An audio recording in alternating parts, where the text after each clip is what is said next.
सुमंगलः जेतेन रुद्रा अभितो दुक्षिस्ताः शेषसा वेखा गुंहेड एमहे असोजो वसुमृतिनीलग्रीवो विलोहितः उतेनङ्गोपादशं नदशं नुदहार्जः सदृशो मृडयातिनः नमोस्तु नीलग्रीवाय सहस्राक्षाय मीडुखे अतो जयशस्वानोऽहं तेभ्यो करं नमः प्रमं च धनुस्तो राक्तो जाम्याजाश्चते हस्तिकवः पराता भगवो वप द्विजं धनुः कपिदिनो विशल्यो बाणमा उता अनेशं यशजा इकव आपुरुषनिखङ्गदिः जाते हेतिर्मीडुष्टमस्ते बभूवते धनुः तयास्मान् स्फुतस्तुमेत्मया परिभुज परिते धन्वनो हेतिस्मान् विणतु सदा अतो जतिस्तवारे अस्मन्निदेहितम् अवतत धनुष्टवं सहस्राक्षसते खुदे निषिज्य शल्याणामुखा शिवो नः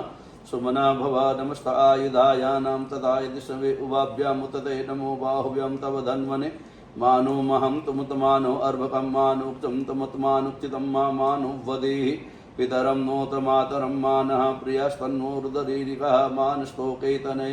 मान आयुखिमानो गोखमानो अश्वेहुरीरिकः मानो वीरानुद्रवाभिनो वादिरकमन्ता शतमित्वा हवामहे नमः संभवाय च मयो भवाय च नमः शंकराय च मिश्कराय च नमः शिवाय च शिवतराय च त्र्यंबकं जयामहे सुगन्धिं पुष्टिवर्धनम् उर्वारुकमिव बन्धनात् मृत्योर्मुक्तियमामृतात् त्र्यंबकं जयामहे सुगन्धिं पतिवेदनम् उर्वारुकमिव बन्धनात् मृत्योर्मुक्तियमामुतः अघोरेभ्यो तो घोरेभ्यः घोरघोरतरेभ्यः सर्वेभ्यः सर्वेभ्यो नमस्ते अस्तु रुद्रूपेभ्यः तत्पुरुषाय विद्महे महादेवाय धीमहि तन्नो रुद्रः प्रचोदयात् हरिः ओम्।